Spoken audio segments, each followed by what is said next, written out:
अवधूत चिंतन श्री गुरुदेव दत्त। श्री स्वामी समर्थ महाराज की जय। उद्या रथसप्तमी, मकर संक्रांतीनंतरचा दुसरा सण, दुसरा सूर्योत्सव।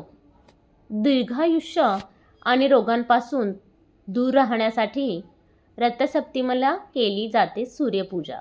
मकर संक्रांतीनंतर दुसरा सूर्योत्सव माघ महिन्याच्या शुक्ल पक्षाच्या 7व्या दिवशी साजरा केला जातो। यालाच रथसप्तमी किंवा आरोग्य सप्तमी असे म्हणतात। हे पर्व यावेळी उद्या 4 फेब्रुवारी मंगळवारी आहे। अनेक पुराणात या सणाचे विशेष वर्णन केलेले आहे।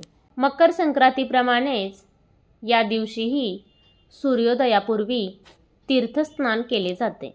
त्यानंतर उगवत्या सूर्याला जल अर्पण करून पूजा केली जाते। यानंतर सत्पात्री आणि गरजूंना दान दिले जाते। या दिवशी व्रत करून तीळ खाल्ल्याने काळात नकळतपणे झालेली सर्व प्रकारची पापे नष्ट होतात, असे ग्रंथामध्ये सांगितले आहे। मत्स्य पुराणात आलेल्या संदर्भानुसार मन्वंतराच्या प्रारंभी या तिथीला सूर्यदेवाला रथ प्राप्त झाला होता। त्यामुळे या दिवशी सूर्य आणि त्याच्या रथाची पूजा केली जाते। असे केल्याने महापूजेचे फळ आपल्याला मिळते। भगवान श्रीकृष्णांनी युधिष्ठिरला कंबोजचा राजा यशोधर्माविषयी सांगितले की माघ महिन्याच्या रथसप्तमीच्या व्रताने त्या राजाचे अनेक रोग नाहीसे झाले होते आणि अपत्य प्राप्ती झाली होती व तो चक्रवर्तीचा राजाही झाला होता। 7 पुराणांमध्ये रथसप्तमीचे महत्त्व विशद केलेले आहे।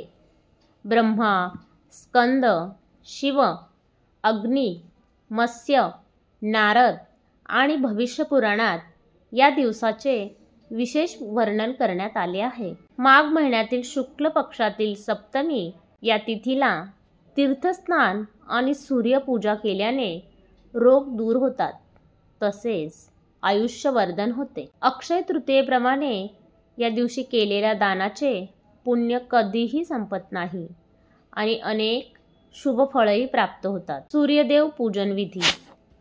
या दिवशी सूर्योदय पूर्वी स्नान करावे। त्यानंतर सूर्योदयाच्या वेळी सूर्यदेवाला गायत्री मंत्राने अर्घ्य द्यावे। यानंतर शुद्ध तुपाचा दिवा आणि लाल फुले, कापूर, धूपने सूर्यदेवाची पूजा करावी। नैवेद्यासाठी दुधाची खीर ठेवावी। नित्यसेवेतील सूर्यनारायणाची विविध स्तोत्र पठण करावे। श्री स्वामी समर्थ।